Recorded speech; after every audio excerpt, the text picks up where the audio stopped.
नमस्कार फ्रेंड्स, मी ॲडव्होकेट संजय गुरव. आज आपण भारतीय राज्यघटनेतील कलम 91 आर्टिकल 91 या कलमाच्या तरतुदी आज आपण सविस्तरपणे समजून घेणार आहोत. भारतीय राज्यघटनेतील कलम 91, भारतीय संविधानातील कलम 91 हे कलम राज्यसभेच्या कामकाजात सातत्य राखण्यासाठी अत्यंत महत्त्वाचे कलम आहे. हे कलम अशा परिस्थितीत नियमन करते जेव्हा सभापती म्हणजे चेअरमन अनुपस्थित असतात किंवा त्यांचे पद रिक्त असते. कलमाचं नाव काय? कलम 91. सभापतीचे कर्तव्य पार पाडण्याचे किंवा सभापती म्हणून काम करण्याचे उपसभापतीचे किंवा इतर व्यक्तीचे अधिकार. काय म्हटलेलं आहे कलम? The power of the deputy chairman or other person to perform the duties of the office of or to act as a chairman. Okay.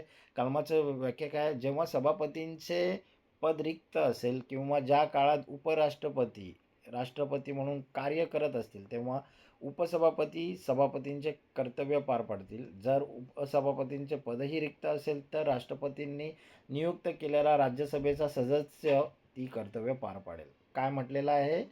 Definition काय? जेव्हा सभापतींचे पद रिक्त असेल किंवा ज्या काळात उपराष्ट्रपती हे राष्ट्रपती म्हणून कार्यरत असतील तेव्हा सभापतींचे कर्तव्य पार पाडतील. जर उपसभापतींचे पदही रिक्त असेल तर राष्ट्रपतींनी नियुक्त केलेला राज्यसभेचा सदस्य ती व्यक्ती तो सदस्य कर्तव्य पार पाडेल.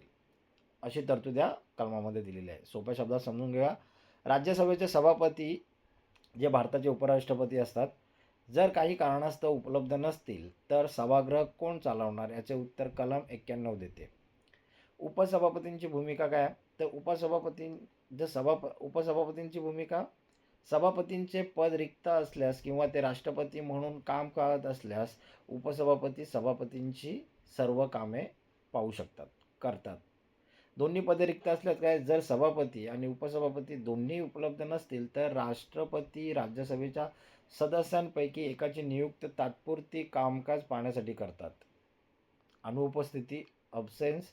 जर सभापती आणि उपसभापती दोघेही केवळ एखाद्या बैठकीला गैरहजर असतील, पद रिक्त नाही, फक्त गैरहजर असतील, तर राज्यसभेच्या नियमानुसार ठरवलेली व्यक्ती म्हणजे पॅनल ऑफ व्हाईस चेअरमॅन अध्यक्षस्थान भूषवते.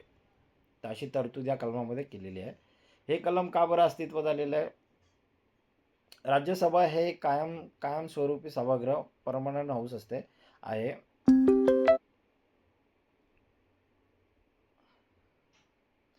परमनंट हाऊस आहे. संसदेच्या वरिष्ठ सभागृहाचे कामकाज कोणत्याही तांत्रिक कारणामुळे किंवा प्रमुखाच्या अनुपस्थितीमुळे थांबू नये अशी संविधान सभेची इच्छा होती. कामकाजात घटनात्मक पेच निर्माण होऊ नये म्हणून ही पर्यायी व्यवस्था निर्माण करण्यात आलेली आहे. म्हणून हे कलम अस्तित्वात आलेलं आहे. या कलमाचं महत्त्व आणि उद्दिष्ट काय?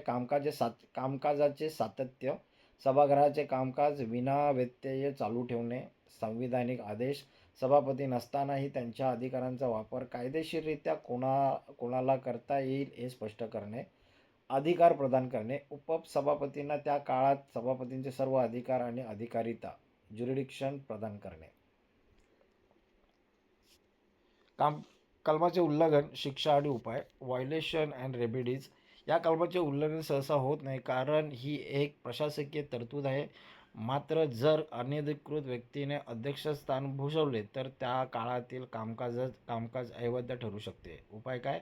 अशा परिस्थितीत सभागृहाच्या नियमावलीनुसार रूल ऑफ बिझनेस दुरुस्ती केली जाते किंवा राष्ट्रपती नवीन नियुक्ती करतात. न्यायालयीन प्रकरणे, ज्युडिशियल केसेस. संसदेच्या अंतर्गत कामकाजावर न्यायालय सहसा भाष्य करत नाही कलम 122 नुसार.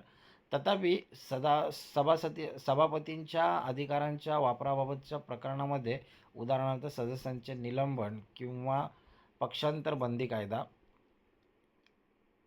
न्यायालयाने स्पष्ट केले आहे की जो व्यक्ती त्या क्षणी अध्यक्षस्थानी आहे त्याला सभापतींचे सर्व अधिकार प्राप्त असतात. या कलमासंबंधित असलेल्या संविधानिक कलमे आणि इतर कायदे पाहूया. कलम 89 सभापती आणि उपसभापतींची नियुक्ती. कलम 64 आणि 65 उपराष्ट्रपतींचे सभापती म्हणून कार्य आणि राष्ट्रपती म्हणून पदभार. राज्यसभा कार्यपद्धती नियम, रूल्स ऑफ प्रोसिजर. सभापतींच्या अनुपस्थितीतील कामकाजाचे सविस्तर नियम. कलमाची समीक्षा काय आहे, तर सकारात्मक बाजू काय, हे कलम अत्यंत व्यावहारिक आहे, ज्यामुळे राज्यसभेला कधीही नेतृत्वहीन राहावे लागत नाही.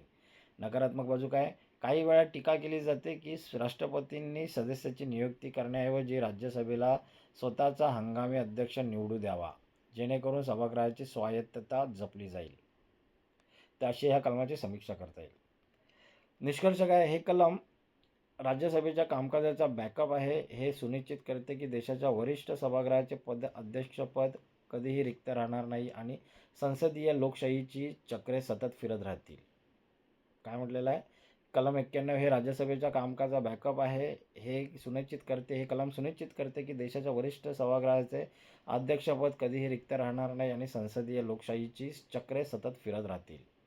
तर मित्र, आज आपण भारतीय संविधानातील कलम 91 या कलमाच्या तरतुदी सविस्तरपणे समजून घेतलेल्या आहेत. हे कलम अधिक चांगल्या प्रकारे समजून घेण्यासाठी हा व्हिडिओ तुम्ही वारंवार पहा, जेणेकरून या कलमाच्या तरतुदी तुम्हाला अधिक चांगल्या प्रकारे समजतील. तर आज आपण इथेच थांबूयात. धन्यवाद.